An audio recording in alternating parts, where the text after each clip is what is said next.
말씀은 역대하 9장 22절부터 28절까지 말씀입니다. 제가 가지고 있는 성경으로는 668페이지에 있습니다. 역대하 9장 22절부터 28절까지입니다. 우리 함께 봉독하겠습니다. 솔로몬 왕의 재산과 지혜가 천하의 모든 왕들보다 큰지라. 천하의 열왕이 하나님께서 솔로몬의 마음에 주신 지혜를 들으며 그의 얼굴을 보기 원하여 각기 예물을 가지고 왔으니 곧 은그릇과 금그릇과 의복과 갑옷과 향품과 말과 노새라. 해마다 정한 수가 있었더라. 솔로몬의 병거 매는 말의 외양간은 4천이요 마병은 12,000명이라. 병거성에도 두고 예루살렘 왕에게도 두었으며 솔로몬이 유브라데 강에서부터 블레셋 땅과 애굽 지경까지의 모든 왕을 다스렸으며 왕이 예루살렘에서 은을 돌같이 흔하게 하고 백향목을 평지의 복나무같이 많게 하였더라. 솔로몬을 위하여 애굽과 각국에서 말들을 가져왔더라. 아멘. 오늘 본문을 포함해서 우리가 읽지 않았던 13절부터 내용들을 쭉 읽어보면 이 솔로몬에게 부어주신 하나님의 축복하심이 이제 얼마나 대단한 것인지 알게 됩니다. 특히 이제 그래서 19절 하반절에 보면 이런 고백이 있습니다. 어떤 나라에도 이같이 만든 것이 없었더라. 그리고 22절과 27절은 이렇게 정을 하는데 22절과 27절입니다. 솔로몬 왕의 재산과 지혜가 천하의 모든 왕들보다 큰지라. 27절은 왕이 예루살렘에서 은을 돌같이 흔하게 하고 백향목을 평지의 복나무같이 많게 하였더라. 모든 길은 로마로 통한다는 말처럼 거대한 왕국을 이루었던 로마도, 그리고 세상의 전부를 정복하고자 했던 징기스칸 때의 몽골에도 이 정도의 부는 없었습니다. 세상에 존재하는 모든 나라 중에서 솔로몬 때 누렸던 풍요로움을 누려보았던 나라도 사실은 없죠. 마찬가지로 오늘날에도 이런 부를 누리는 사람은 아마 없을 거라는 생각을 가지게 됩니다. 그렇다면 이렇게 도무지 상상이 되지 않는 복을 솔로몬이 누리게 된 이유가 무엇일까라는 거죠. 성경에서 우리가 답을 찾는다면 그것은 아마도 역대하 7장 17절과 18절이 아닐까 싶습니다. 한 장 넘겨보시면 나올 것 같은데요. 17절과 18절입니다. 우리 함께 봉독하겠습니다. 네가 만일 내 앞에 행하기를 내 아버지 다윗이 행한 것 같이 하여 내가 내게 명령한 모든 것을 행하여 내 율례와 법규를 지키면 내가 네 나라 왕위를 견고하게 하되 전에 내가 내 아버지 다윗과 언약하기를 이스라엘을 다스릴 자가 내게서 끊어지지 아니하리라 한 대로 하리라. 분명한 것은 솔로몬은 하나님이 자신에게 약속하신 말씀대로 살아가기 위해서 노력했을 거라는 겁니다. 그리고 솔로몬이 하나님의 말씀대로 살아가기 위해서 얼마나 노력했는지에 대해서 역대하 8장 12절부터 14절이 증언을 하는데요. 한 장 더 넘겨보시면 나옵니다. 역대하 8장 12절부터 14절입니다. 함께 봉독하겠습니다. 솔로몬이 낭실 앞에 쌓은 여호와의 제단 위에 여호와께 번제를 드리되 모세의 명령을 따라 매일의 일과대로 안식일과 초하루와 정한 절기 곧 1년의 새 절기 무교절과 칠칠절과 초막절에 드렸더라. 솔로몬이 또 그의 아버지 다윗의 규례를 따라 제사장들의 반열을 정하여 섬기게 하고 레위 사람들에게도 그 직분을 맡겨 매일의 일과대로 찬송하며 제사장들 앞에서 수종 들게 하며 또 문지기들에게 그 반열을 따라 강문을 지키게 하였으니 이는 하나님의 사람 다윗이 전에 이렇게 명령하였음이라. 아멘. 이러한 성경의 증언을 바탕으로 했을 때 분명한 것은 우리가 하나님의 말씀대로 살아가기 위해 노력할 때 하나님의 축복하심은 반드시 있다는 겁니다. 그럼에도 사람마다 하나님의 축복하심의 모양이 다양하게 나타난다는 것이 사실은 우리가 가지고 있는 신앙적 딜레마이기도 합니다. 왜냐하면 우리가 하나님의 말씀에 순종해서 살아가도 세상적인 기준의 복을 받는 사람도 있고 그렇지 못한 사람도 있기 때문이고, 또 아무리 그렇게 신앙생활을 열심히 해도 도무지 세상적인 기준의 복과는 상관없는 복을 받는 사람도 있기 때문에 그렇습니다. 그러기에 비록 나에게 세상적인 기준에 부합한 복이 없다고 해도 하나님의 축복하심은 반드시 나의 삶에 있다는 것을 기억하십시오. 예를 들어 요셉을 보면 그런 아버지에게 사랑받는 아들이었습니다. 그런 다른 형제들과는 다른 대우를 받았어요. 하지만 그 당시에는 그것이 복인지 몰랐죠.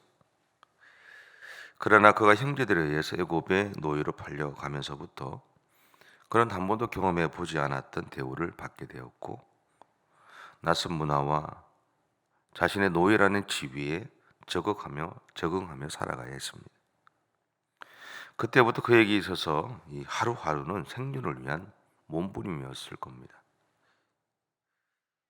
어떻게 보면 이렇게 위에 있다가 바다로 완전히 떨어진 삶이잖아요. 세상적인 모습으로 보면 저주를 받았다라고 할 만한 그런 삶의 모습이기도 할 겁니다. 그런데 성경은 다르게 표현을 합니다. 창세기 39장 3절부터 5절에 보면 이런 말씀이 있습니다. 그의 주인이 여호와께서 그와 함께 하심을 보며 또 여호와께서 그의 범사에 형통하게 하심을 보았더라. 요셉이 그의 주인에게 은혜를 입어 섬김에 그가 요셉을 가정 총무로 삼고 자기의 소유를 다 그의 손에 위탁하니 그가 요셉에게 자기의 집과 그의 모든 소유물을 주관하게 한 때부터 여호와께서 요셉을 위하여 그 애굽 사람의 집에 복을 내리심으로 여호와의 복이 그의 집과 밭에 있는 모든 소유에 미친지라. 분명히 요셉은 노예였습니다. 그리고 보디발 집의 가정 총무였기에 그 집의 살림을 잘 관리해야 했습니다. 그런데 성경은 하나님이 그와 함께 하신다고 말하고 있다는 거죠. 세상 사람들이 바라봤을 때 도무지 복을 받은 사람이 아닌데, 어떻게 보면 저주받은 사람인데, 성경이 전하는 것은 하나님이 그와 함께 하신다는 것이고, 그것을 그의 주인인 주인과 주변 사람들이 보고 있다라는 거죠. 그들의 눈에 보였다라는 거예요. 이러한 모습은 이후에 그가 감옥에 갇혔을 때도 간수장을 통해서도 증언되죠. 그렇다면 요셉에게 일어난 일을 우리는 어떻게 받아들여야 할까라는 겁니다. 창세기 39장 9절에서 우리는 하나의 단초를 얻게 되는데요. 제가 읽겠습니다. 이 집에는 나보다 큰 이가 없으며 주인이 아무것도 내게 금하지 아니하였어도 금한 것은 당신뿐이니 당신은 그의 아내임이라. 그런즉 내가 어찌 이 큰 악을 행하여 하나님께 죄를 지으리까. 또한 이것은 다니엘을 통해서도 얻게 되는데요. 다니엘서 6장 10절에 보면 이런 말씀이 있습니다. 다니엘이 이 조서에 왕의 도장이 찍힌 것을 알고도 자기 집에 돌아가서는 윗방에 올라가서 예루살렘을 향한 창문을 열고 전에 하던 대로 하루 3번씩 무릎을 꿇고 기도하며 그의 하나님께 감사하였더라. 자신에게 주어진 상황과 형편 속에서 절망하고 원망하고 자포자기하고 살아갔다면 아마 이런 일들은 일어나지 않았을 거예요. 그런데 그들이 자신들에게 주어진 그 삶들 속에서 최선을 다해서 하나님의 사람답게 하나님이 주셨던 마음을 놓치지 않고 살아갔던 결과로 하나님의 축복하심이 요셉의 삶에, 다니엘의 삶에 일어났다라는 것이죠. 세상 사람들이 바라봤을 때는 오히려 저주를 받았고 오히려 시기를 받아서 죽음의 문턱까지 갈 수밖에 없는 상황 속에 있었던 그들이지만, 그럼에도 불구하고 자신들을 향한 하나님의 마음을 놓치지 않고 살아감으로 인해서 세상 사람들 속에서 그들의 눈에 하나님이 그들과 함께 하신다는 것, 그들이 자신들의 축복의 통로가 된다는 것들을 정언하게 하셨다라는 것. 분명한 것은 우리를 향한 하나님의 축복하심은 우리가 하나님을 위해서 살아감을 통해서 이루어진다는 것입니다. 또한 우리가 하나님의 말씀대로 살아가고자 노력할 때 일어나죠. 그럼에도 나를 향한 하나님의 축복하심이 세상적인 기준에 부합한 복이 될지 아니면 하나님의 기준에 부합한 복이 될지의 여부는 온전히 하나님에게 달려 있다는 것이죠. 단지 우리가 알아야 할 것은 하나님은 하나님을 사랑하고 따라가기 위해 노력하는 사람에게 복 주시는 분이라는 사실입니다. 내가 오늘 하나님 앞에 따라 하나님의 말씀대로 살아가려고 애를 쓰고 있다면 이미 오늘 나의 삶에는 하나님의 축복하심이 이루어지고 있다는 사실들을 꼭 기억하십시오. 그래서 내가 갖고 있는 상황이나 형편을 바라보지 마시고 이미도 나에게 임하고 있는 하나님의 축복하심을 기억하고 그 하나님이 나와 함께 하심을 기억하시고 오늘 하루도 당당하게 믿음의 삶을 살아가시는 저와 여러분의 삶이 되시면 좋겠습니다. 기도하겠습니다. 사랑의 주님, 감사합니다. 우리의 열심이나 우리의 헌신이 아니라 우리를 사랑해 주시는 하나님의 그 사랑에 응답해서 하나님이 원하시는 삶을 살아내가기 위한 믿음의 여정들을 최선을 다해 달려가는 우리들 가운데 하나님의 축복하심으로 오늘도 가득히 채워 주시기를 원합니다. 그러한 하나님의 은혜를 받아 누리게 하시고 그 은혜 가운데 오늘도 승리의 길을 달려가는 우리 모든 성도들의 삶이 되어줄 수 있도록 하나님 역사해 주시옵소서.